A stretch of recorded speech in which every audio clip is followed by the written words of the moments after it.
আম্মা, আপনি কোনো জরুরি কথা আছে আমাকে ডাকছেন? হ্যাঁ বাবা, জরুরি কথা ছিল। কি কথা বলেন না? কি বলবো বাবা, আমাকে যে কেউ এইভাবে অপমান করবে তা আমি ভাবতেও পারিনি। কি বলেন আম্মা, আপনাকে কে অপমান করছে যে? কে আবার? বিউটি, তোমাদের অফিসের ব্যাপারে সে যা না তা আমার সাথে ব্যবহার করেছে, খুব খারাপ ব্যবহার করেছে। আচ্ছা বলো, বিউটির কি উচিত আমার সাথে এভাবে খারাপ ব্যবহার করা? তুমিই বলো জামাই। কি বলতেছেন এগুলা? বিউটি আপনার সাথে এরকম খারাপ ব্যবহার করছে যে? আমার তো বিশ্বাসই হচ্ছে না। তোমার মনে হচ্ছে আমি মিথ্যে কথা বলছি?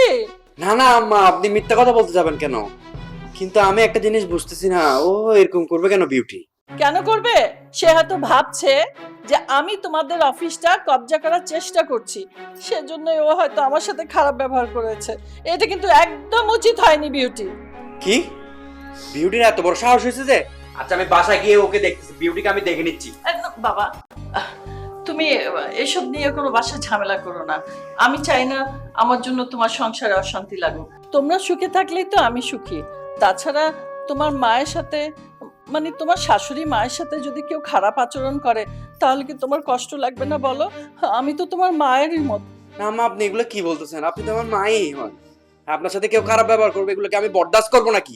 শোনো বাবাজি, পুরুষ মানুষ যখন দুটো বিয়ে করে তখন ওই দ্বিতীয় পক্ষের শাশুড়িকে কেউ দাম দেয় না। যে যখন পারে অপমান করতে থাকে। এই সমস্ত জিনিস তো আমাকে সহ্য করতেই হবে বাবা। এখন সেগুলো কি তুমি মেনে নেবে? আপন মায়ের চেয়ে শাশুড়ি মা কি কখনো বড় হয় জামাইয়ের কাছে বলো তো, তাও আবার দ্বিতীয় পক্ষের শাশুড়ি। ছি ছি আম্মা, আপনি এগুলো কি বলতেছেন যে? আপনি তো আমার আপন মাই। শুনেন, আমি বিউটিকে একদম উচিত শিক্ষা দিব, আপনি এগুলো নিয়ে কোনো চিন্তা করেন না। না না বাবাজি, তোমাকে এখন কিচ্ছু করতে হবে না। আমি তোমাকে একটু কথা জানিয়ে রাখলাম যাতে তুমি আমাকে ভুল না বোঝো। এদিকে হয়তো বিউটি ভাবছে যে আমি তোমাদের ক্ষতি করার জন্য উঠে পড়ে লেগেছি। আমি আমার মেয়েকে তোমার কাছে ফুসলিয়ে ফাসলিয়ে বিয়ে দিয়েছি বলো? এটা তো আমি করিনি, তাই না? না না আম্মা, আপনি যেটা ভাবতেছেন এরকম কিছু না। সেটা তো তুমি বুঝছো বাবাজি, কিন্তু তোমার বউ বিউটি সে তো ভাবছে না এটা, সে তো বুঝতেই চাইছে না কে বা কারা ওকে এমন ভাবে বুঝিয়েছে, আমাকে ওদের কাছে একেবারে নেগেটিভ বানিয়ে ফেলেছে, একদম আসল ছবি রিনা খান বানিয়ে ফেলেছে। শোনো বাবা, আমি চাই না তোমার সংসারে কোনো অশান্তি হোক, আমি চাই তোমরা মিলেমিশে থাকো।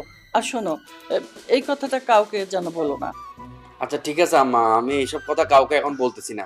আমার কাছে আগে প্রমাণ আসুক, তারপর আমি দেখেন না বিউটিকে কি করতেছি।